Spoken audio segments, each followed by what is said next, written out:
What is the definition of success? So what are you striving to achieve and why?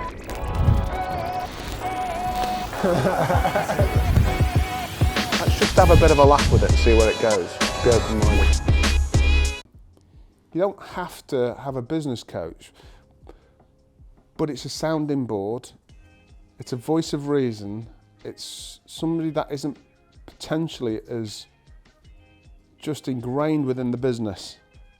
And I can't imagine, and I've read fuck all business books because I prefer sport books, but anybody who's been really, really successful in business, they will have one of those. It might be their, I don't know, it might be their father, it might be their previous boss or whoever it may be, or some non-exec director. It's just some sort of sounding board externally to be able to actually provide some valid input.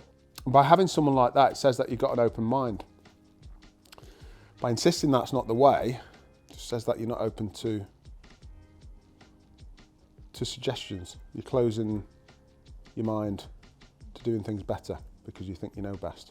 So if it's a coach, if it's a mentor, if it's a non-exec director, if it's just a sounding board, you've got to respect them. You've got to respect their opinion.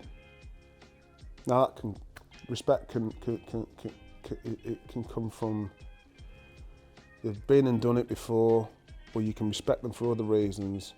You've just got to have respect, whatever defines respect. It will be somebody that actually has said something in your company and you've thought, that's actually a valid point. There may be something I could learn from that.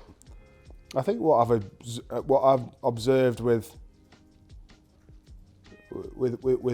people, consultants, coaches, mentors, the best ones don't know it all. The ones that know it all are never the best because they don't. I think given that human weakness, which is money, I suspect they'll know a bit about it and they'll want the opportunity to spend some time racking up some more invoicing. Either that, or they don't want to admit, or they feel it's a weakness if they were to say that they didn't know enough. Just because I have a bias towards something, it doesn't sway my judgment on things. So if I support England passionately in sporting events, and let's go back to the World Cup final a couple of years ago, when we were lucky against New Zealand, and we were lucky to win the game, and we got actually what we deserved in the semi-final this time in the T20, because you know what, they rode a little bit of luck, they rode a little bit of rub of the green. But regardless as to how important a result or how much I want, I still feel as though I can look at it and say, well, yeah, we deserved it or we didn't deserve it. So put your sort of personal desires to one side and actually say, but just see it for what it is. The things you hear me harp on about all the time. I picked it up from somewhere and I didn't make it up myself. Alan's he's a top bloke. He's bloody, he knows too much. He's a bit of a smart ass, but he's a clever bastard. Doing a better job of fewer things.